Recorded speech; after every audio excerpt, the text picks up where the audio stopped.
how to publish content consistently and the impact it has on your SEO or search engine optimization work. So today we're going to talk specifically about SEO content. So what is it? And then we're going to go through the practical ways to create regular content, because it's not just creating content, it's consistently and regularly creating new content for your website and for Google to crawl. All right, so first up, I love this quote from Bill Gates: "Content is king."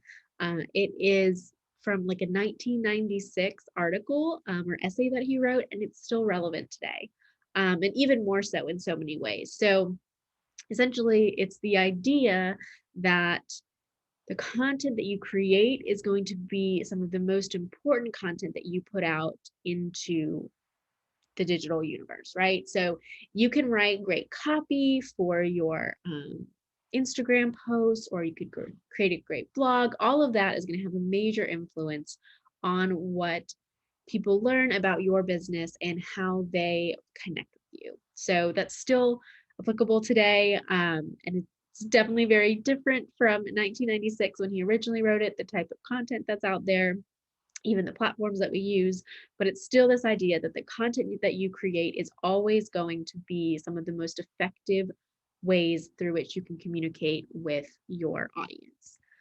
All right, so first up, let's talk about what is SEO content. And it's pretty simple. It's a lot of what it sounds like, but it's really any content created with the goal of attracting search engine traffic.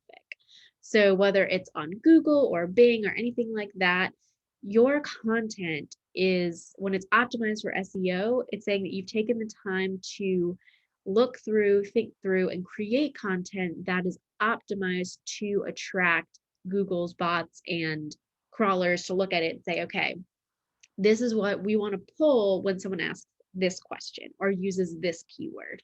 So the content is what tells Google whether or not your web page is the right thing to pull when someone asks a question on Google. So collectively, like I said, your content tells Google whether your site and web pages are relevant to certain queries. And so this could be anything from a one-word, search to a long sentence. And Google's continually getting smarter. And so you can have these long tail keywords, which are basically, questions or sentences, and they don't always make sense. I know there's so many times I type things in and Google somehow reads my mind and knows what I'm trying to say. So that's what SEO content is. It's helping create content that makes it easy for Google to want to pull it to share with others. All right, so the benefits of SEO content: it provides opportunities for the keyword to boost your ranking. So not only to help boost your ranking for that specific keyword, but if content is continually shared from your website, Google is going to start to recognize you as an authority. So that's that second piece there too, is that you will start to be known by Google as a place of authority, that they can trust that the content that you're creating and sharing is correct for those specific keywords. And as you build up those backlinks and web traffic, you can help Google continue to tell Google, yes, share my content. It's right, it's correct, it's beneficial, it's what people are looking for.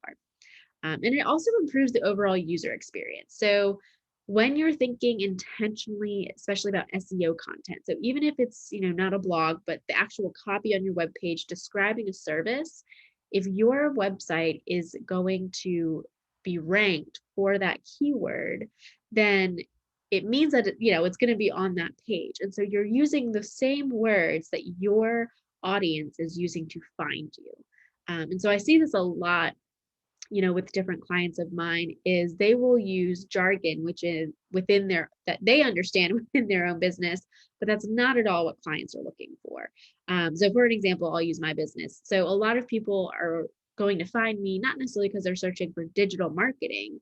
They're going to be looking for, how do I market my business on Instagram? Or how do I build a website? Or what does it look like? Or like, what is SEO and why does it matter?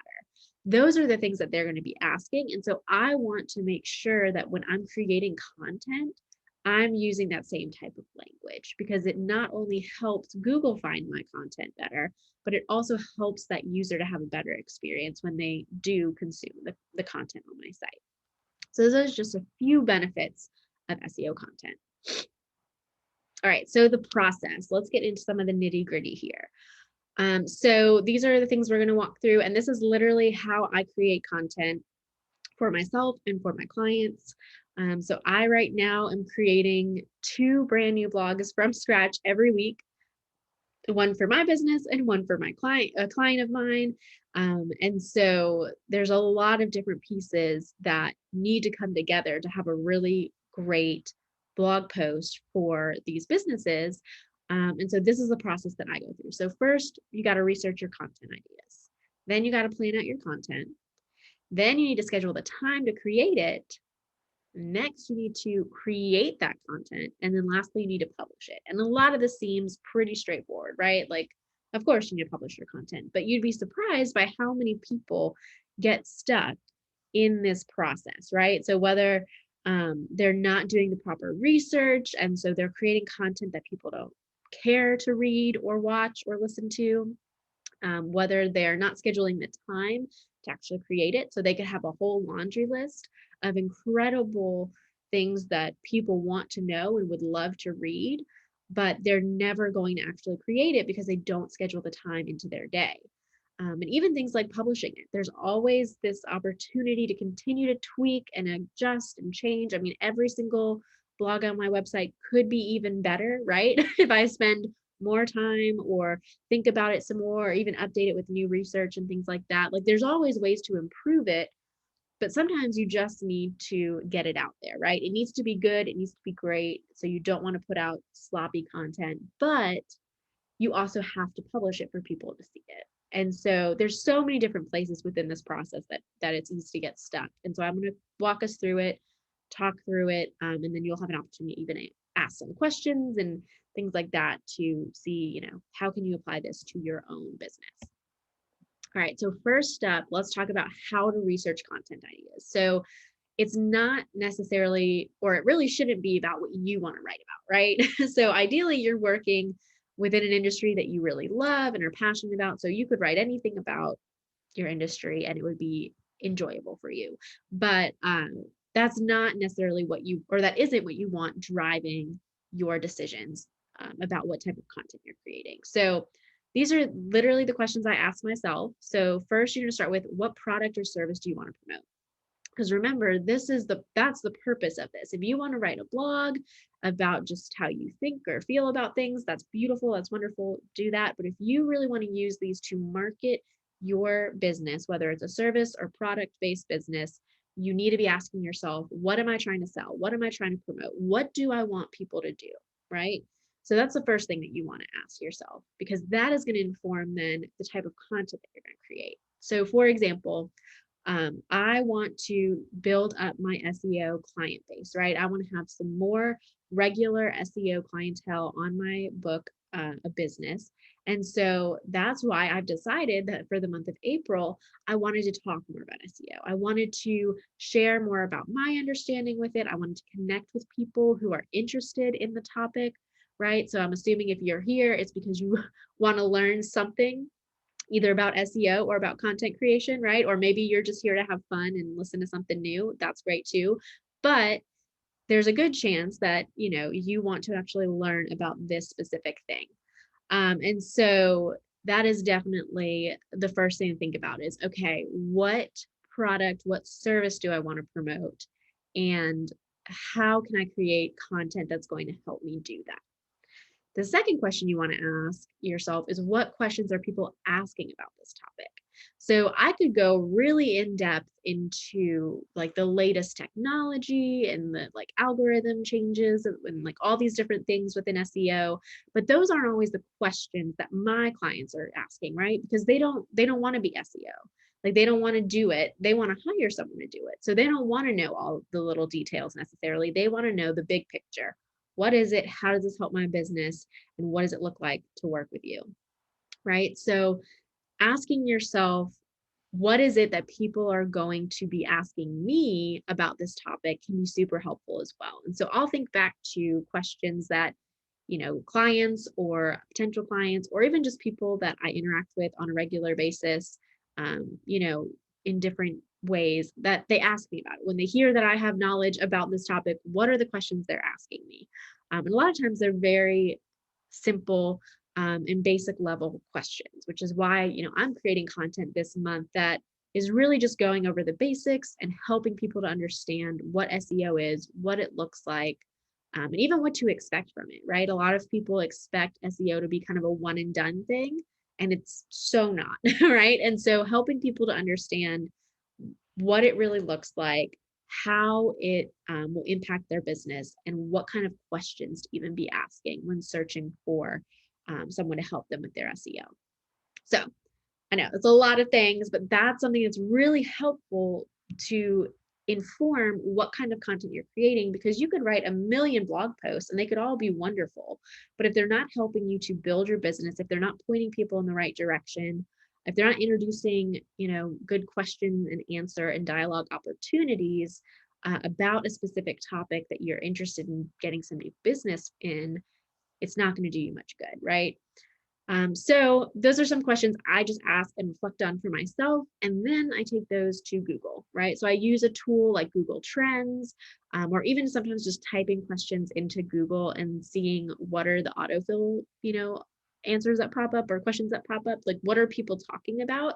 And this can be really helpful too, especially if there's something in your industry that maybe there's some breaking news, or maybe there's a new development, all those different things. So like if you went on Google Trends, well, still now even, but especially back this time last year when COVID was just starting up, that was the topic of everything, right? Everyone wanted to know, what is it like to work from home? How can you be productive working from home? What's going on with COVID? All of those different pieces. And so if you went into Google Trends and just typed in a question, you could see, how many people are asking it or how popular of a question it is. Whereas if you typed in, I don't know, something totally unrelated to it, you could see, okay, not a lot of people right now are talking about, I don't know, polio vaccines or something. Who knows? Something that, would be in the same industry-ish, but it would be different, a different question. So that's just something that's a really helpful tool to look at and just see, what are people asking? What keywords are they using? How are they asking these questions? And the other thing you can do is just check out your competition. See what other people in your industry are writing about, and see if that's something that you can either bring some more information to, can create a different take on it, or if there's something kind of within that same realm that you can write about. And even what keywords they're looking for and using, right? So, when I was looking and researching for some these SEO topics, it was, okay, are they using words like how to avoid these mistakes? Are they talking about how to get results? Like, is there positive, negative, connotations here? Are they talking, SEO or search engine optimization, content, blogging? Like, what are the things that are popping up? And so, you can just do a little bit of research, and it doesn't have to take forever. It doesn't need to be this long drawn out process. Just find some information to help you understand what the best type of content to create is and what topics you should be talking about, and then use that to help guide you in your next decision. All right, cool. So that's how to research some content ideas. Next, let's talk about planning it out and scheduling your content. So once you've got your topics in line, it's important to plan it out. And so I personally like to plan anywhere from a month to 2 months ahead. I was doing like a quarter at a time, but the reality is that there's so many different changes, and especially within like the social media world, or just in tech in general and digital marketing, there's a lot of changes. And so a lot of times it can be helpful for me to kind of reevaluate every month and see, okay, what's coming up, what's something new, or even for me, it's like, okay, what kind of business do I want to take on? Like, I am maxed out on social media clients, right? So I can't take any more on.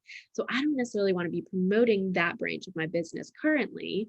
And so I'm not going to create content around that. I want to focus on getting some new website clients, SEO clients, email marketing clients, other client bases that I can take on, or that I have the capacity to take on to some extent, right? And so a lot of times that'll also inform some of my shift, right? So if you are a service-based business and you also have these different branches, and maybe you have all of your group workshops booked out, like there's no more space, but you have all this time and opportunity for one-on-one, results or conversations and contracts, then that's what you want to be promoting. You want to be creating content that's going to be showcasing the value of hiring a coach to do some one-on-one training with. Or maybe you have a line of products and your product A is getting a lot of great traction, people are purchasing it, you're like almost out of stock, but product B, you've got a lot left. So now you want to be creating content around product B to help push that and promote that out, right?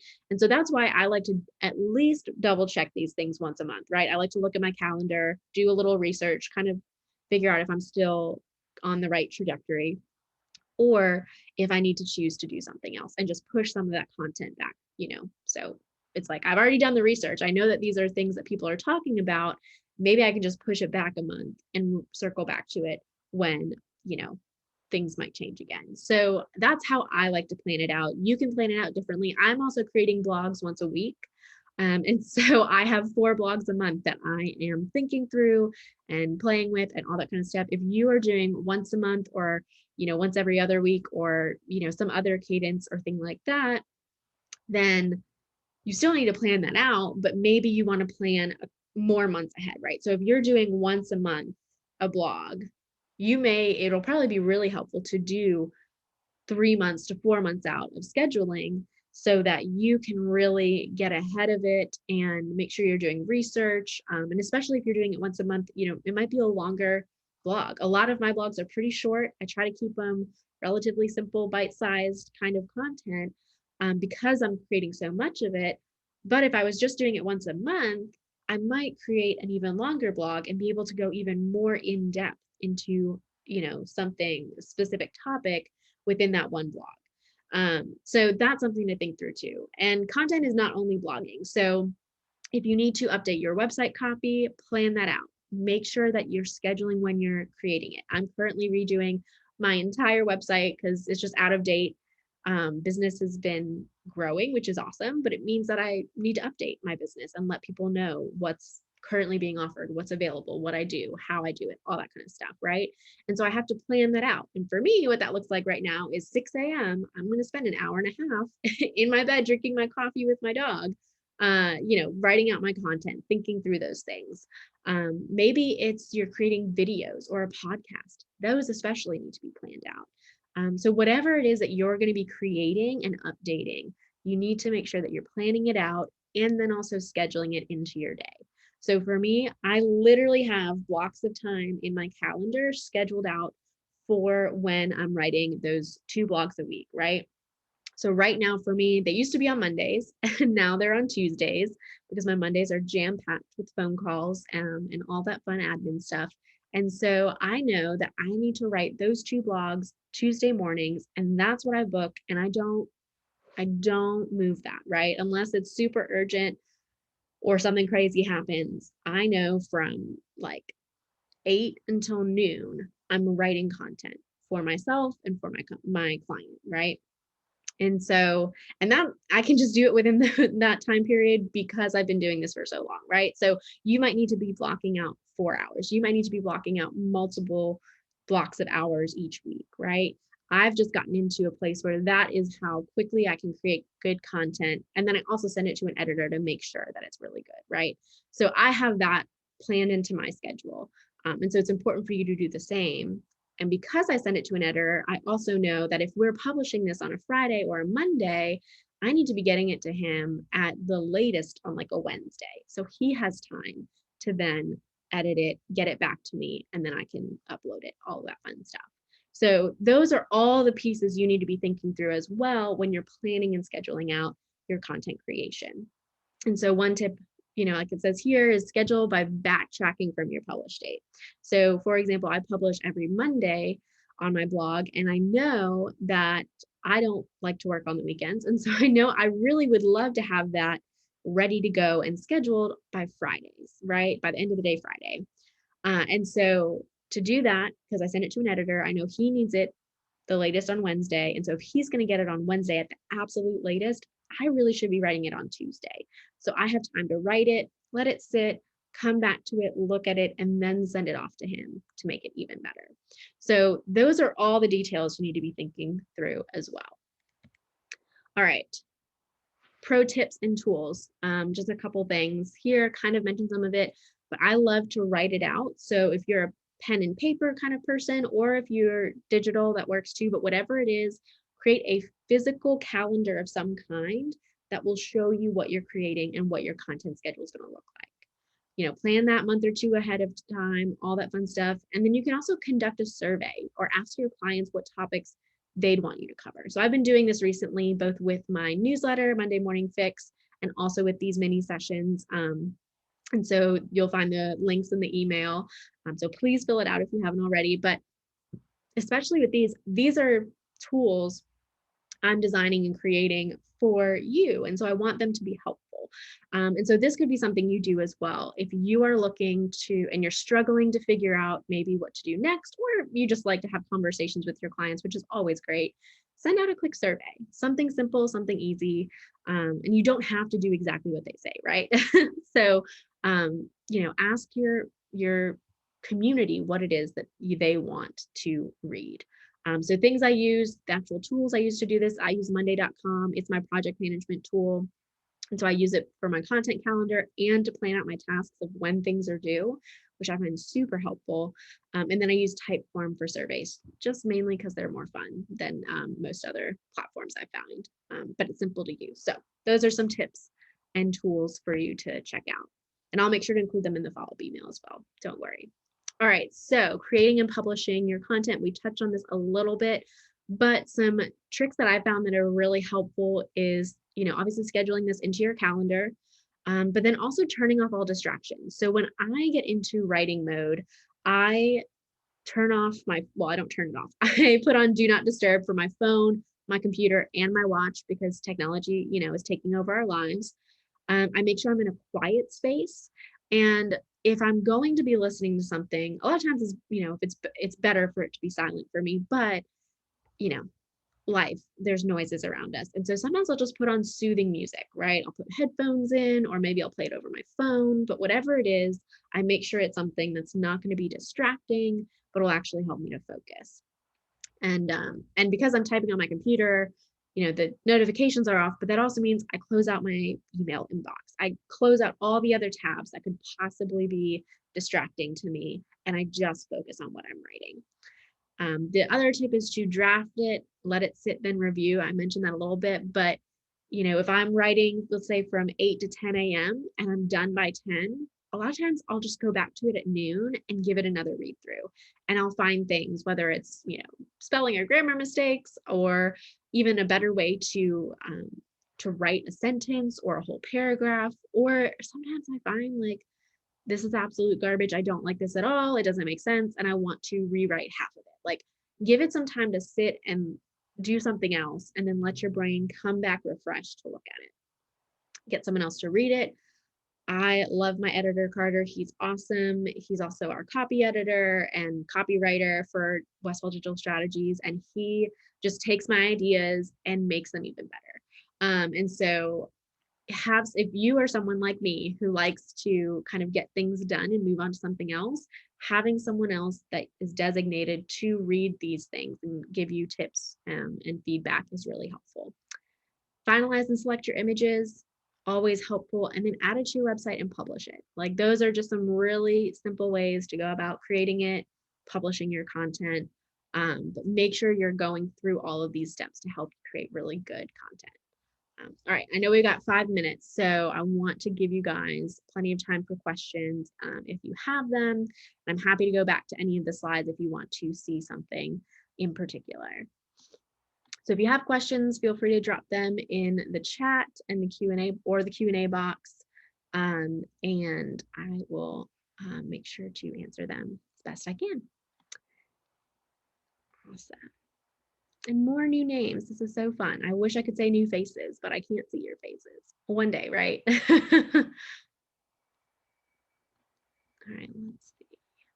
If you don't have any questions, that's cool too. I know I zoomed through some of it. So if I can go back to anything, just let me know.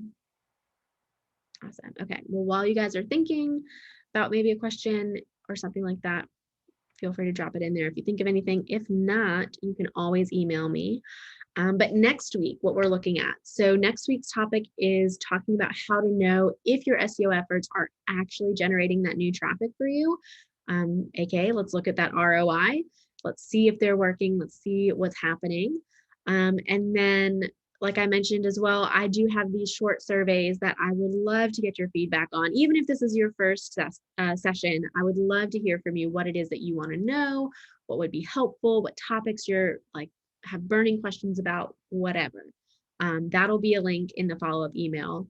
And then we have an exclusive April offer.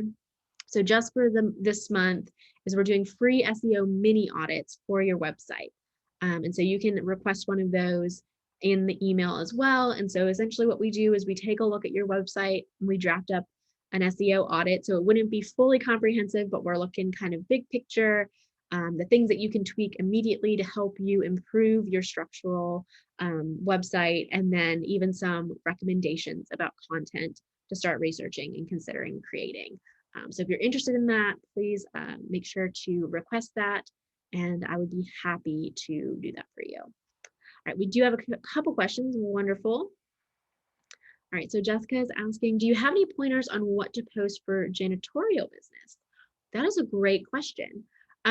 So I would say some of it depends upon who your target audience is. So if you are looking for, if it's like a service-based business, I'm just going to assume, for example, you are offering janitorial services to companies or something, or, you know, businesses, buildings, things like that.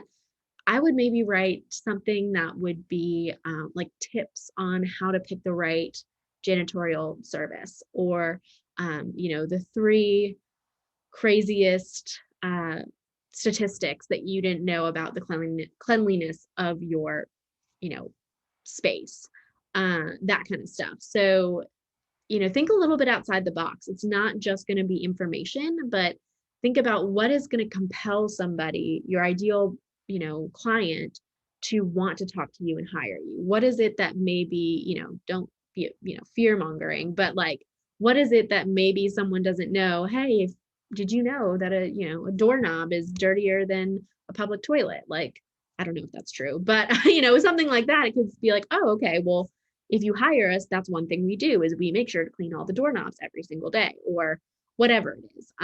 So I would definitely think outside the box, think about what are the biggest pain points for your clients, and then give them the solution that you offer. So that's definitely a way I would approach it. All right, Leah has a question. So good question about talking about Reels and TikToks. How do we know when a social media trend is here to stay, and is it worth putting effort in for? So I can definitely talk about that in future sessions for sure. But quick answer is I just kind of give it some time and I see how legit it is. So, you know, we all were talking about whether or not Trump was going to ban TikTok or not, and then he didn't. And it's just continuing to grow. But I always, for me personally, because it's my business, I'm always kind of trying to keep up with trends and playing around with them. But let's say I was, you know, the janitorial business. I would probably look into it a little bit, but if you have a lot of other things going on, it can be a lot. So I would just give yourself maybe an hour when something big comes out, play around with it, do some research, see what other people are saying in your industry, and then consider how cutting edge you think it might be, right? So, you know, like Clubhouse has been a big thing, but there's a lot of mixed reviews on it. And so you just kind of have to figure out, is it the right thing for my business or not? I'm finding for me personally, it may not be the best thing for me to put more of my efforts behind, right?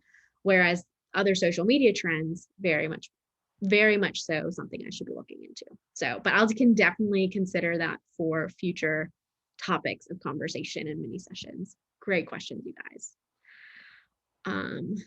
Okay, we have some other great let's see, comments. We have Judy shared, what about COVID protocol tips, how to maintain hygiene between services, what to ask when hiring a janitorial service. Those are great ideas, Judy. I love that. So Jessica, definitely, thinking about tips. People love tips, hacks, all that kind of stuff. What can you maintain? So what are some things that you should maintain between services? And then definitely anything to ask, like examples of questions to be asking when searching for a specific service provider. Great ideas. Love it. Oh, Adrienne, I'm so glad to hear that. That's so kind. Awesome. Wonderful. All right. Well, it is 5:02. So if you need to jump out, feel free to go. I will be sending that follow-up email later this evening. And as always, if you have questions, please feel free to reach out to me via email. And as an attendee, so if you attend any of my sessions, you get a free 30-minute consultation. So that will also be in the follow-up email as well, if you'd like to book that. So I hope to see you guys next week, and I hope you have a wonderful weekend. It's going to be a beautiful one, I think. So thanks, everybody. Bye.